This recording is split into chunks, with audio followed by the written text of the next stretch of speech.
It is my singular honor and privilege to welcome you to this important engagement between the ICPC and the Nigerian Union of Journalists. This is the second in the series of our engagements following the inaugural session held in October 2024.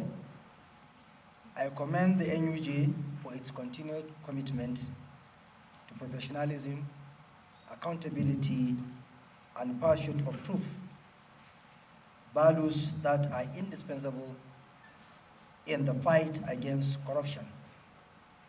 Today's theme, reinvigorating the National Anti-Corruption Strategy 2022 to 2026, a post-roadmap assessment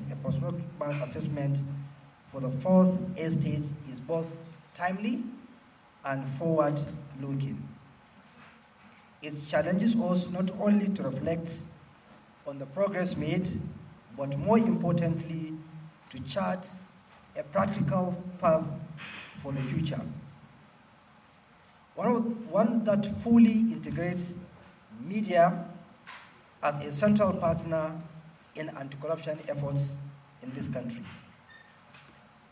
This workshop is therefore not merely a dialogue, it's a strategic platform to generate ideas, strengthen collaboration, and develop actionable contributions towards the next phase of the national anti-corruption strategy of this country. Distinguished participants, today's program has been carefully structured to achieve these objectives. We will have a keynote address to set the tone, followed by a panel of discussion, an interactive session, all designed to encourage a robust engagement and practical outcomes. We are particularly honored by the presence of the Honorable Minister of Information, ably represented here, who will declare this event open. His presence underscores the critical role of information management and media governance in promoting transparency and accountability in our national life. The media remains one of the most powerful instruments in the fight against corruption. As journalists, you are not merely observers.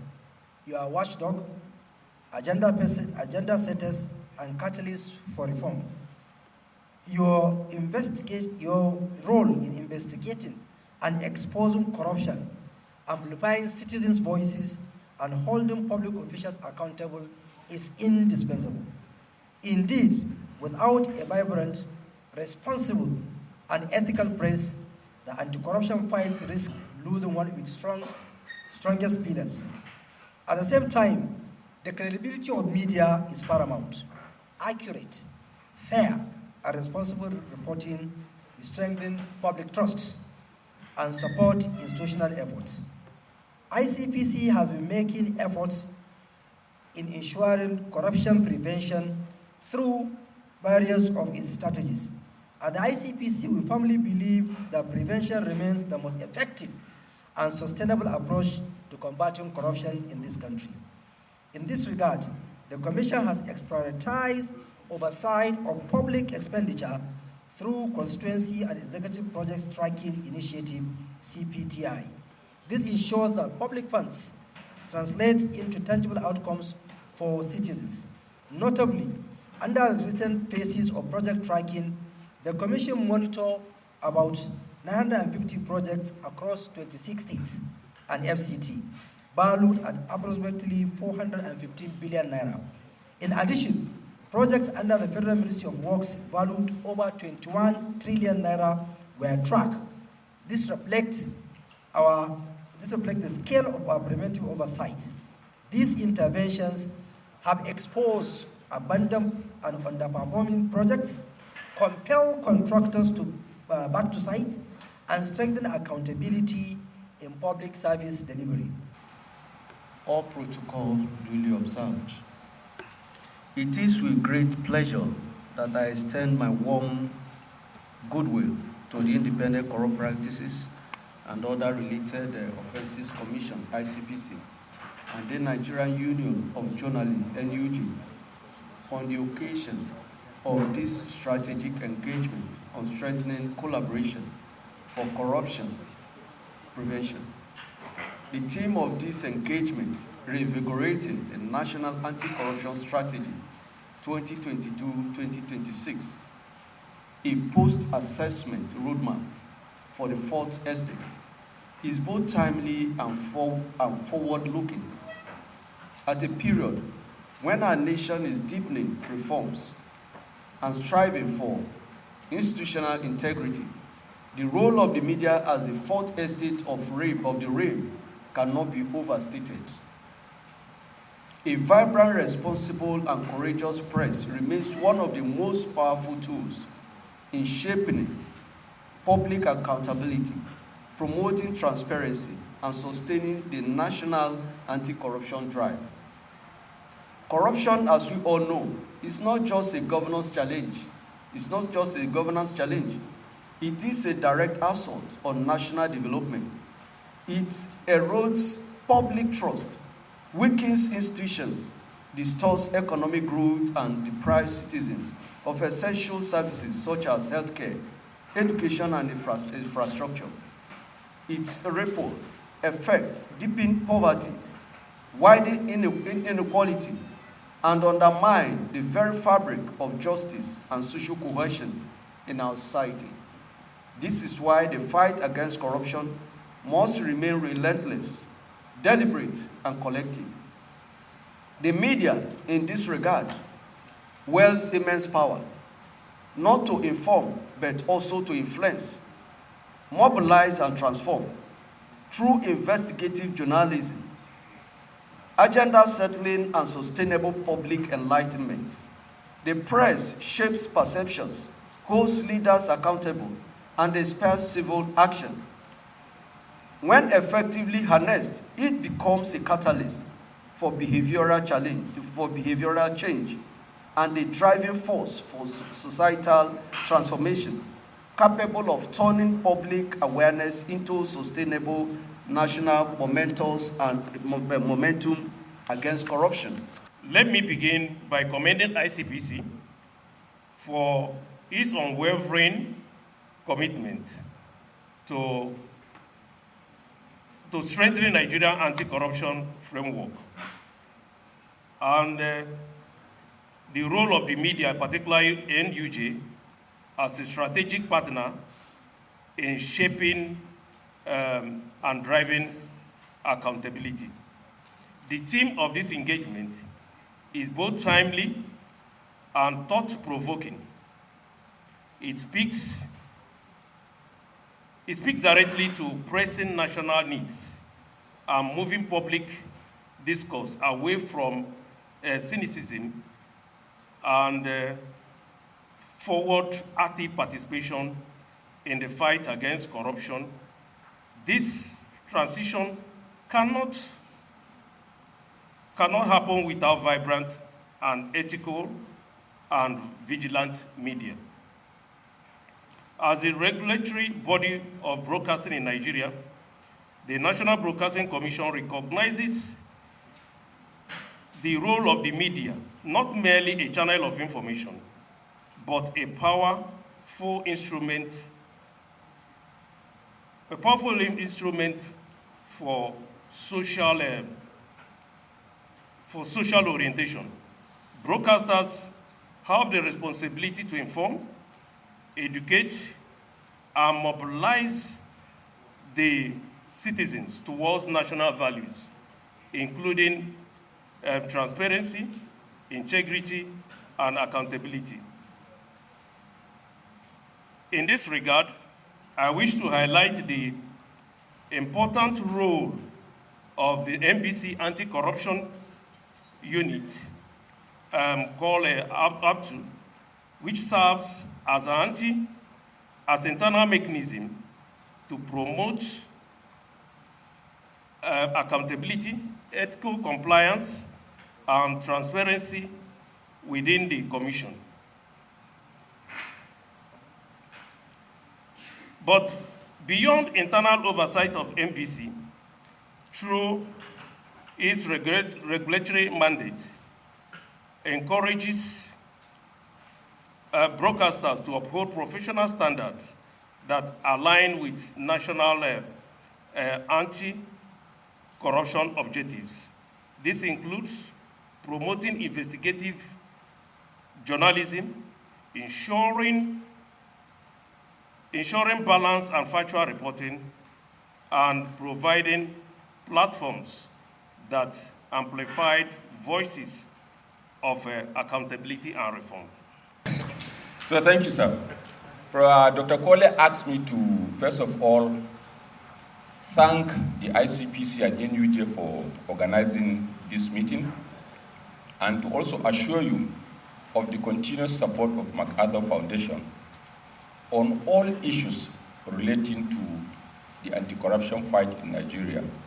At least for us in the universities, I can comfortably tell you that MacArthur has been supported and is still supporting the teaching of investigative and data-driven journalism. We are just starting a new center in Kano, Bayero University. The center is Center for Journalism and New Media Studies. And in our curriculum, we have investigative and data-driven journalism as a course. We are going to offer courses leading to PhD, masters, but most importantly, we're doing a lot of research on different aspects of journalism and society.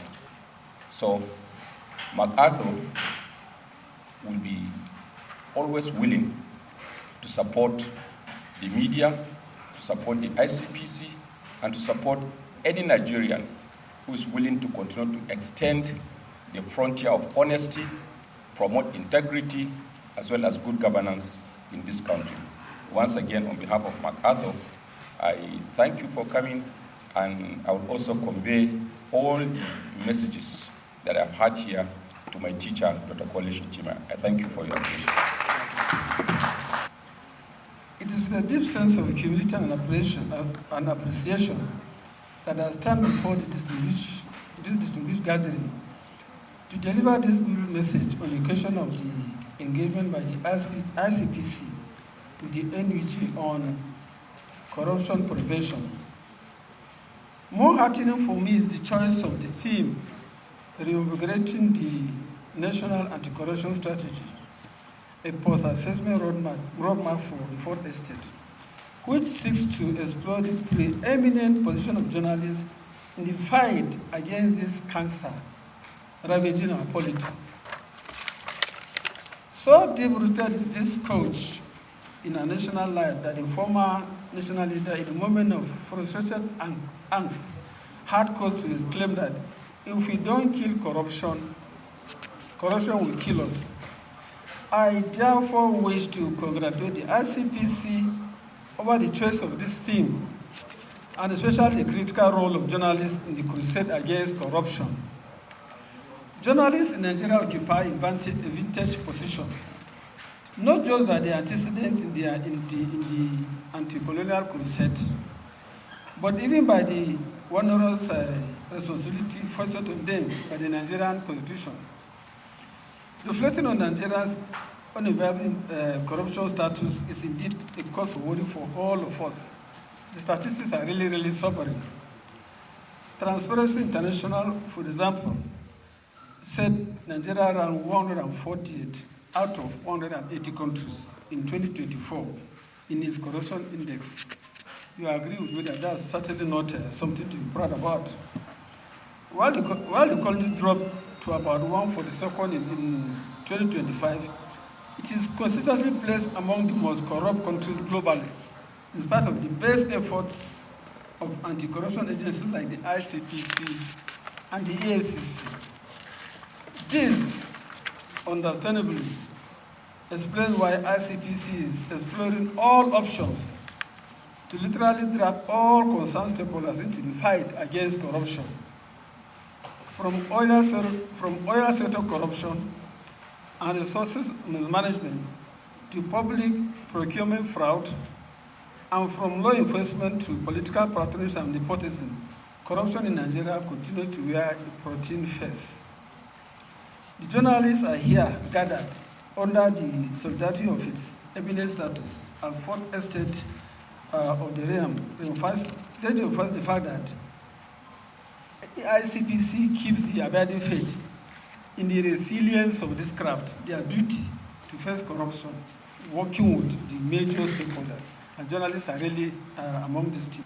I bring you greetings from the management and staff of the Nigerian Television Authority, as ably led by the DG, Comrade Sadio Abdulhamid Dambos, who would have loved to have been here, but for unavoidable circumstances. But he sent me to represent him, and I present his address.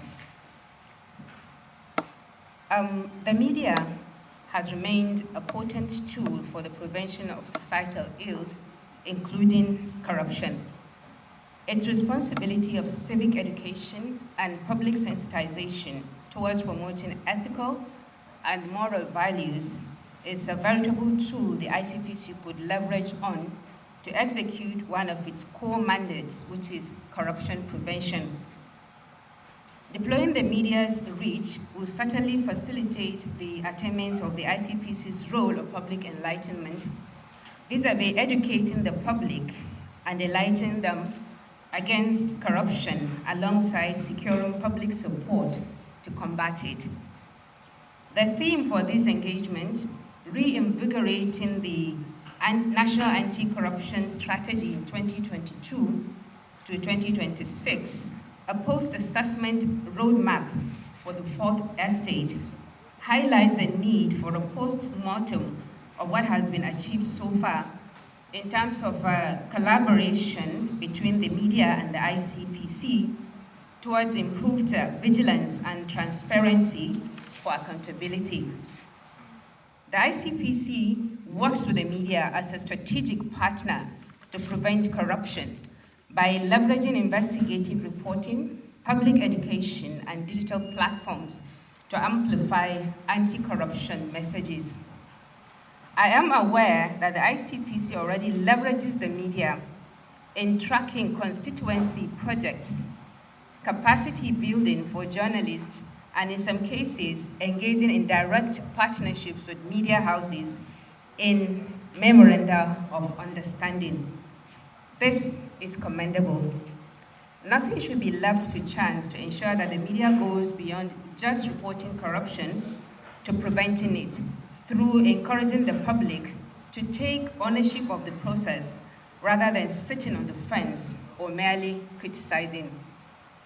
For us in the Nigerian Television Authority, we remain resolute in partnering with the Commission towards achieving its objectives, bearing in mind its strategic importance in the fight against corruption. It is both an honor and a profound responsibility to address this important engagement, focused on strengthening collaboration in the prevention of corruption in our dear country, Nigeria, with the theme reinvigorating the National Anti-Corruption Strategy, a post-assessment roadmap for the fourth estate. Corruption remains a hydra-headed monster in Nigeria. It has continued to undermine trust, weaken institutions, and rob the people and society of the progress they rightly deserve. In confronting this challenge, two institutions stand as critical pillars of accountability and transparency in Nigeria. First, the media and the anti-corruption agencies. When these pillars work in harmony, the impact is transformative. According to Section 22 of the 1999 Constitution of Nigeria as amended, and I quote, "The media is mandated to act as the watchdog of society, upholding the fundamental objectives of the state and ensuring government responsibility and accountability to the people." End of quote. The media is entrusted with upholding the principles of good governance, transparency, and the rule of law. The media is also, as the conscience of society, Media also carries the sacred duty of informing, educating, and holding power to account. This huge responsibility has been given to the media long before the country's anti-corruption agencies were established. Journalists are not mere observers. They are frontline defenders of the truth.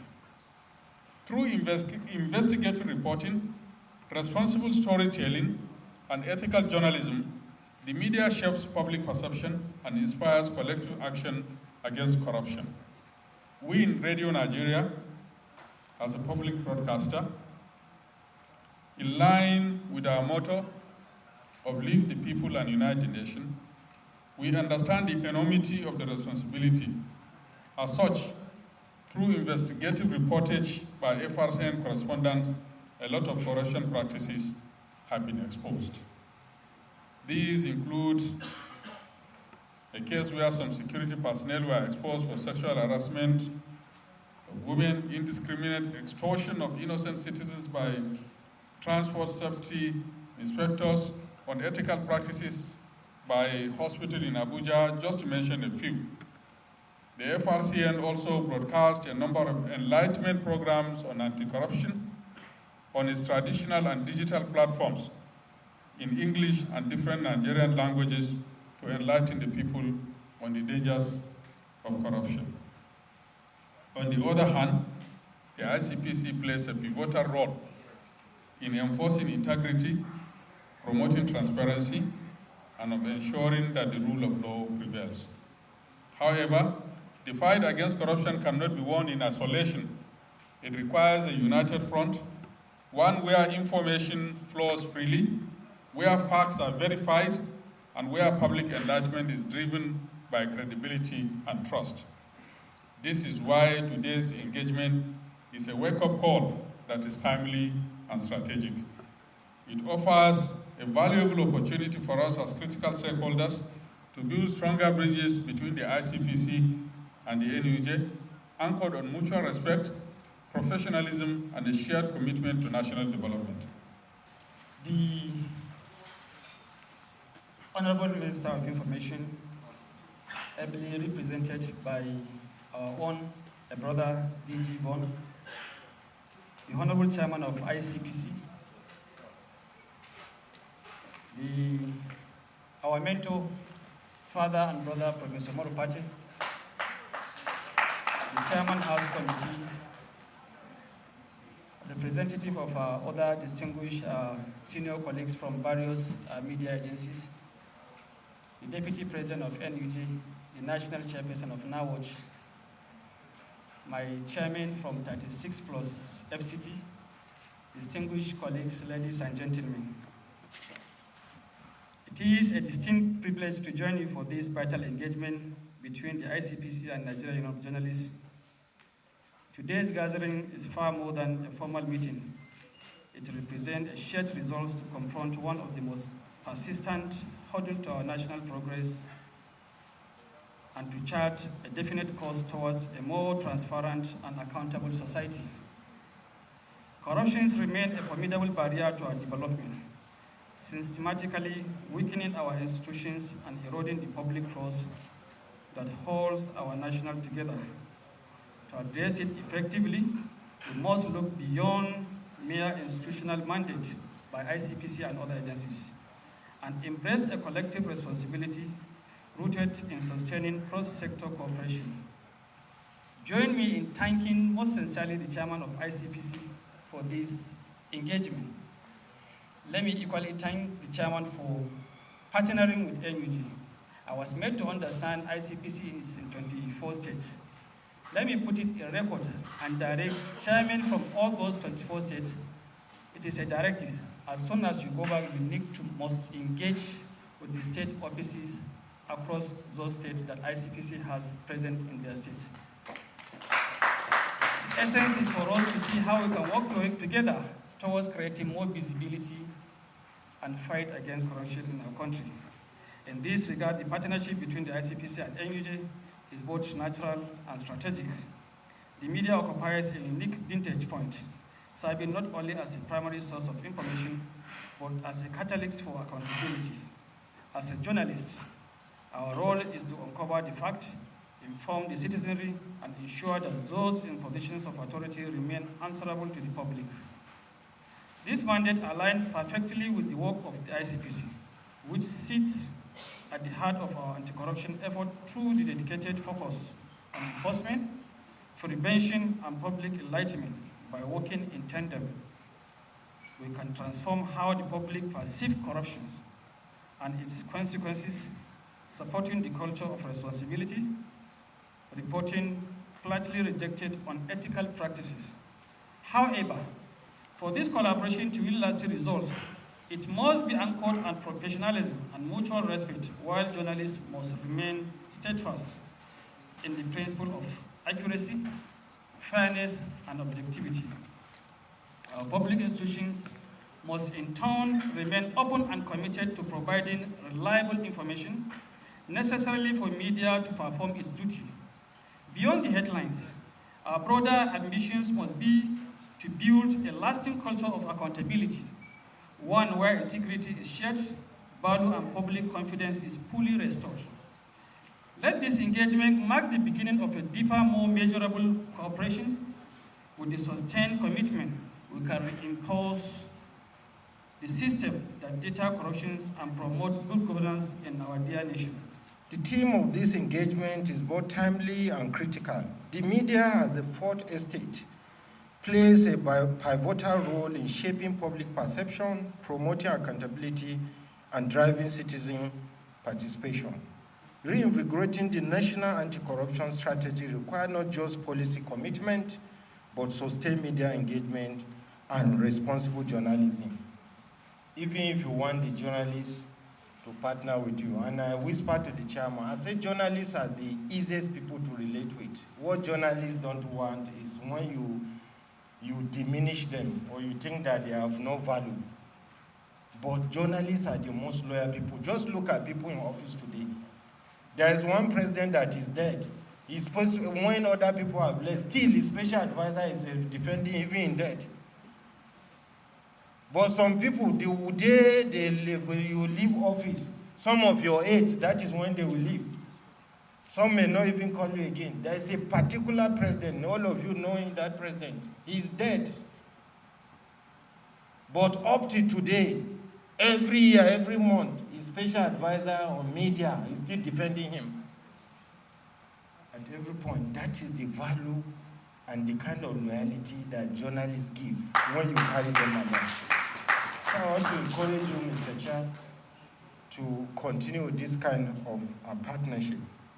The Honorable Minister of Information has consistently emphasized that the need for all public communication platforms such as NTA, NAN, FRCN, NBC, Voice of Nigeria, and other public media institutions to actively promote the activity and achievements of critical government institutions.